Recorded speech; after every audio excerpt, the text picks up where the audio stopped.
with injuries real quick. So Al Woods tore his Achilles. He's done. McGovern's dealing with a knee. We'll know more tomorrow. And then Wes Schweitzer is dealing with a calf. We'll know more tomorrow. Coach, how about the way the team played with less than a minute to go? They weren't converting on third down, but they came and they finished the game in the fourth. For sure. A lot of resilience, from this group. And it's kind of been, it feels like the mark of this group. It never feels like it's out of the game. Will McDonald on the field goal block to disrupt the kick just enough, and then the offense to go down and get the points we needed. But resilient, a lot of things we got to clean up, but glad we came away with the W. Is this sustainable, Robert? Playing great defense, doing all that stuff, that's sustainable. Making mistakes, penalties. Turnovers, not sustainable. So, like I said, the good news is we can correct it on a W, but there's a lot of things we got to clean up for sure. You guys get the ball there with 20-something seconds left, literally time for 2 plays. What's going through your mind as you're on the side? Well, first off, initially before the ball snapped, it's we're thinking clock situation, get the ball down and get a shot to a Hail Mary. Thankfully, they, free play, get the explosive, and gave us a chance to get in field goal range. So, it's a series of it's just sloppy ball all the way around. But they never ask how; they ask how many. Robert, are you surprised that they kicked that last field goal with Graham instead of just trying to run the ball on 4th and 1? No, I felt like kicking the field goal was the right thing to do. You make it a touchdown lead, no timeouts, 30 seconds left.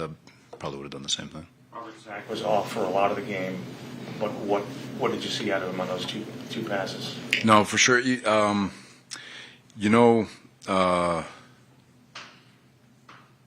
kid's got a lot of resilience. I mean, he's going to stay in it. He's got a lot of confidence in himself. There's things he knows that he's got to clean up. Obviously, protection was an issue. Losing all those guys, losing those 2 offensive linemen, getting down to basically our 3rd center.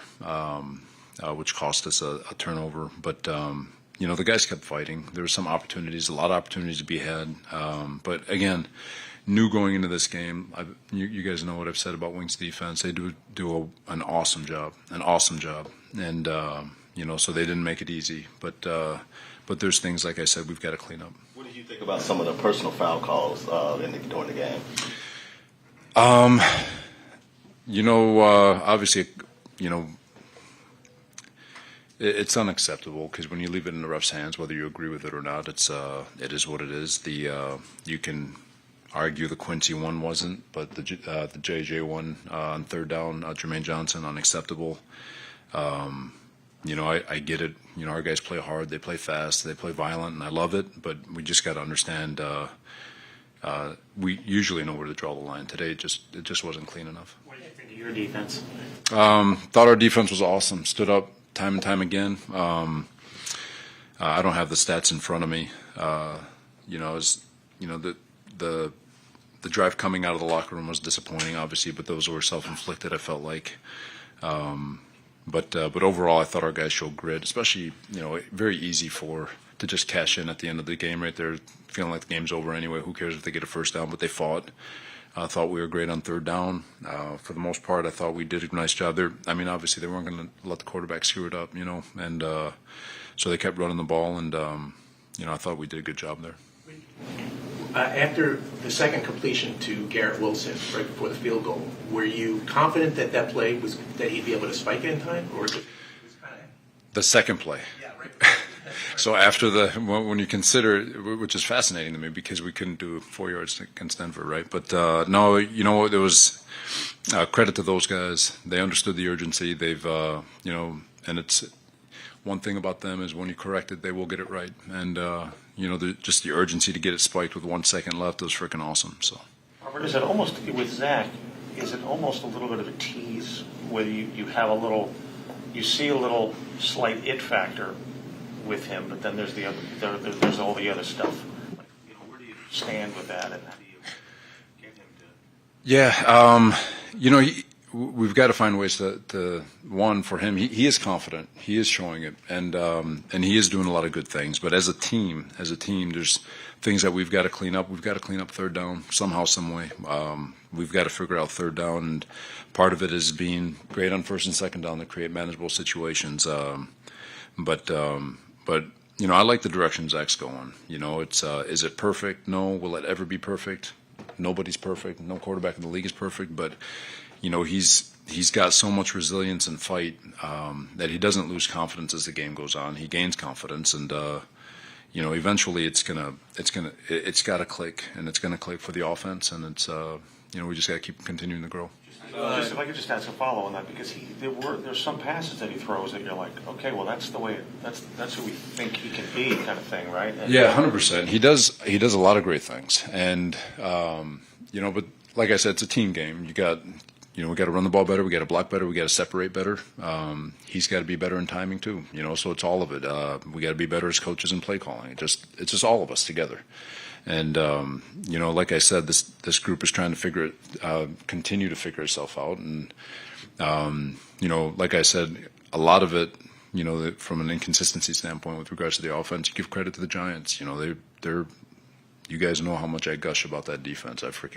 I need a dissertation on some of the stuff they do. You know, just a lot of respect for him. But no, we'll get better. I can't imagine you guys going to many games needing a plan for an emergency third center. But like, what can you say about that whole situation? Yeah, credit credit. You know, first to Keith, our O-line coach, just staying composed. There was a lot of panic on the sideline and a big shut the F up. From his voice, we got it. We'll be fine. And credit to Xavier Newman, who stepped up big time to go from going to guard as a practice squad call up, and then to play center. You know, a lot of shifting along the offensive line, and to overcome the first play, he just fumbles the snap. You know, fumbled QB exchange. But credit to those guys to continue to fight and stick together. And thought for the most part we were able to keep Zach semi-clean, but no, it was to get out of this game, like I said, knowing that there's things that we need to fix, especially on the offensive line with guys getting healthy. Overall, it felt like it was obviously best case scenario. I know you guys downplayed it all week, but could you tell that this victory meant a little bit more to Woody or for Woody? Heck yeah, it always does for the owner to have bragging rights, to be the king of New York, for sure. You always want to win for everybody, and for Woody with all the stuff that he's gone through, and you know, with this organization, especially and Christopher, don't forget him, you know, and those two, and over the last 10 years or so, it hasn't been all peaches and cream around here, but to say you're king of New York for at least one more year is pretty cool. Robert, I don't think you converted a third down until about 2 minutes left in the game. What are you seeing on third down right now? How much time you got? No, it's not good. Not even going to sugarcoat it. Lack of execution, somewhere along the from a player standpoint. Can we be better as play callers? Obviously, there's always going to be things that we can be better at. But it's a universal thing. It's not one thing. It's not the quarterback. It's not the O-line. It's not the receivers. It's not tight ends or running backs or play call. It's everybody taking turns at not being very good at football on third down, and we just got to figure it out. Thanks, everyone. All right. Thanks, guys.